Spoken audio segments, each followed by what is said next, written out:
সুপ্রভাত বন্ধুরা।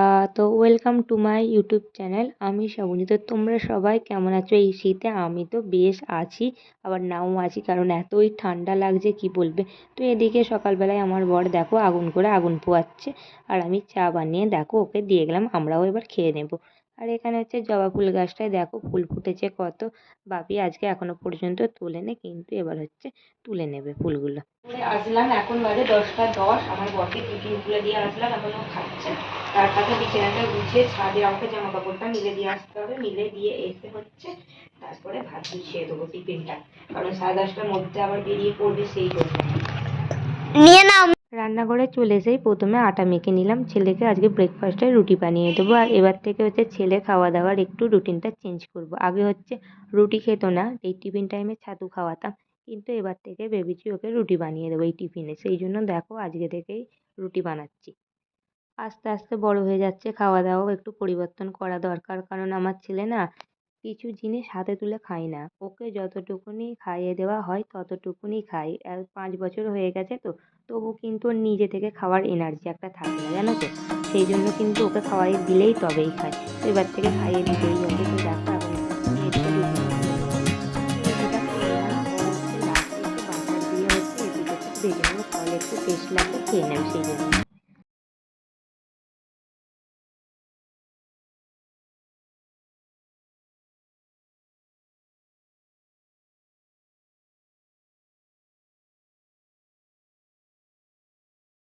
একদিকে দুধটা গরম বসিয়ে দিলাম, আর একদিকে হচ্ছে এবার টিফিনটা একটা প্লেটে সাজিয়ে দেবো। একটা দিলাম জিলিপি, কারণ জিলিপি খেতে পছন্দ করে, আর এদিকে দিচ্ছি দেখো বাটার দিয়ে এপিঠ ওপিঠ ভাজা করে রাখা রুটিটা, আর তার সঙ্গে দিলাম একটা কলা। তো নিয়ে আসলাম সোফাতে, হচ্ছে দিয়ে দিলাম খাওয়ার জন্য। হচ্ছে আসলাম রান্নাঘরে, আমার বরের হচ্ছে খাবারটা এখন গুছিয়ে দিতে। আর আজকে আমাদের কি কি রান্না হয়েছে দেখাই তোমাদের। ডিম সিদ্ধ, এটা আমার ছেলের জন্য বানিয়েছি। এখানে রয়েছে দেখো মুসুর ডাল। এখানে রয়েছে হচ্ছে থোড়ে দিয়ে আলু দিয়ে একটা তরকারি, থোড়ের আর কি ঘন্ট যেটা।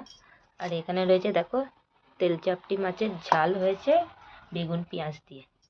তো এই ছিল আজকে আমাদের রান্না। আর এখানে নিয়েছি টিফিন বক্স, তো গুছিয়ে দিই খাবারটা, চলো। ছেলেকে প্রথমে খাইয়ে দিলাম, বরকে টিফিন গুছিয়ে ওকে ডিউটি চলে গেল। তারপরে আমি দেখো এখন ছাদে আসলাম জামা কাপড়গুলো মিলে দেওয়ার জন্য। তো জামা কাপড়গুলো মিলে দিয়ে এবার নিচে যাচ্ছি। তারপরে দেখো খাওয়া দাওয়া করে ওপরে আসলাম, জামা কাপড় কিছু বাইরে আছে, আগের দিনে ঘুরতে গিয়েছিলাম সেই জামা কাপড়গুলোই হচ্ছে এখন গুছিয়ে তুলে রাখবো বলে এখন বসলাম দালানে। আর কাজ জানো তো, যেন মনে হয় অপেক্ষা করে বসে থাকে কাজ, এরম মনে হয়। কোনো টাইমটাই যেন মনে হয় যে এখন কাজ নেই, সব টাইমেই মনে হয় যেন কাজ আছে, একটার পর একটা ঠিক সময় সাথে সাথে কাজ যেন মনে হয় আমাদের চলেই আসতে থাকে, জানো তো। এটা কিন্তু আমার সাথে নয়, প্রতিটা মনে হয় বিয়েওয়ালা মেয়েদেরই এরকম হয়, জানো তো। তো যাই হোক, কিছু করার নেই, কাজগুলো তো গুছিয়ে রাখতেই হবে, নাহলে ফেলে রাখলে তো আর হবে না।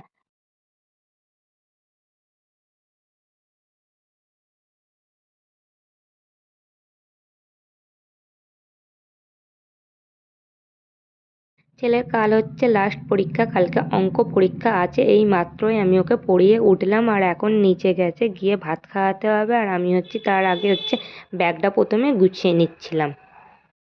তার সাথে সাথে কিন্তু আমার ছেলে তো উঠলোই পড়ে, তারপরেও কিন্তু কিছু খেলনা এদিক ওদিক পড়েছিল, সেগুলো গোছালাম। এদিকে হচ্ছে আমার এই সাজের জিনিসগুলো, এই যে বক্সটা দেখছো এতেই আমি গুছিয়ে রাখি। তো একটা সাজের বক্স ছিল, সেটাকেও হচ্ছে গুছিয়ে এদিকে এখন তুলে রাখলাম। তারপরে হচ্ছে নিচে চলে আসলাম, এসে হচ্ছে ছেলেকে এখন ফল কেটে দেবো। কালকে ভাবি বাজার থেকে যে ফলটা এনেছে সেটা রেখে আগের ফলটা বের করে নিলাম।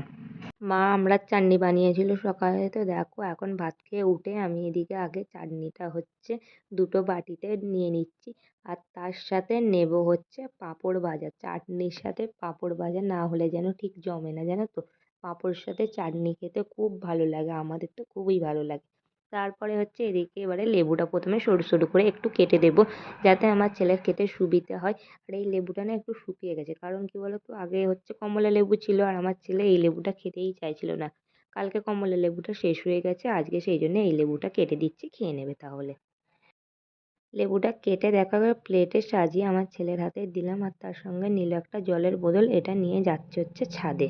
এখন হচ্ছে আমরা তিনজনেই এখন চলে এসেছি ছাদে, তার সঙ্গে মা দেখো একটা মাদুর নিয়ে এসেছে। আমরা কিন্তু এখানে বসে আমরা চাটনি দিয়ে পাঁপড় খাচ্ছি, আর আমার ছেলে হচ্ছে লেবুটা খেয়ে নিচ্ছিল।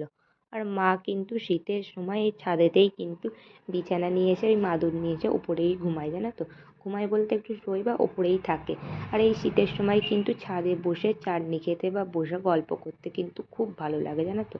আর এদিকে হচ্ছে আমার ছেলের লেবুটা কেটে দিয়েছিলাম, হচ্ছে শীত যেটা হয় না সেটা কাটিনি বলে আমার ছেলে খেতে পাচ্ছিল না, সেই জন্য ওটা দেখো মাকে দিয়েছে।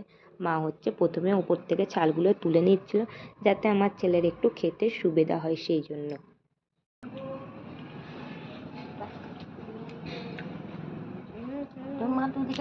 হচ্ছে উঠলাম, ঘুমাইনি দুপুরে, জানো তো, আজকে আর ঘুম হয়নি আমার ছেলের জন্য। এই যে দেখো সারা দুপুর ও ঘুমায়নি, পাশে থেকে জ্বালাতন করেছে, তো আমার ঘুমই হয়নি। তো এখন উঠে পড়লাম, 4:30 বাজে, এখন হচ্ছে নিচে যাবো, তার আগে মাথাটা আঁচড়ে নেবো। আর এই যে দেখতে পাচ্ছ এক কানে কানের পরে আর একটা কানে কানের পরে নেই, সারা দিনটা আমার হচ্ছে কেটে গেল এই এক কানে কানের পরে। তো লক্ষ্যই দিইনি, জানো তো, কালকে যে ঘুরতে গিয়েছিলাম মেলাতে, সেই যে কানেরটা খুলেছিলাম কখন রাতে খুলে গেছে, আমি কিন্তু সকালে একবার দেখেছিলাম, তাড়াহুড়ো করে মনেই নেই। আর এই মাত্র দেখলাম, জানো তো, ওই জন্য হচ্ছে এক কান পরেই কাটিয়ে দিলাম। তো যাই হোক এই কানেরটা চেঞ্জ করে আমার যেটা ঘরে পরে থাকি সারাক্ষণ রিং, সেই কানেরটা পরে নেবো, আর তার সঙ্গে মাথাটা আজেরে নিয়ে যাবো। তো চলো তাহলে প্রথমে ফ্রেশ হই। বাজে হচ্ছে না, তো এখন বাজে 9টা। তো রাতের বেলা খাওয়া দাওয়া মিটে গেছে সবার, আমার বড় আছে তাড়াতাড়ি খেয়ে নিল এই মাত্রই। তো এখন হচ্ছে মুখ হাত ধুতে গেছে বাইরে, আর এখন হচ্ছে আমি দেখো আমার এখনো কাজ বাকি, চুলটা আঁচড়াবো, মুখে হচ্ছে একটু ক্রিম মেখে নেবো, তো তারপর হচ্ছে ঘুমাতে যাবো। তো তাই যাই হোক তোমাদের সবাইকে জানছি শুভরাত্রি, দেখা হচ্ছে আবার একটা নেক্সট ব্লগে। তোমরা সবাই ভালো থেকো ও সুস্থ থেকো।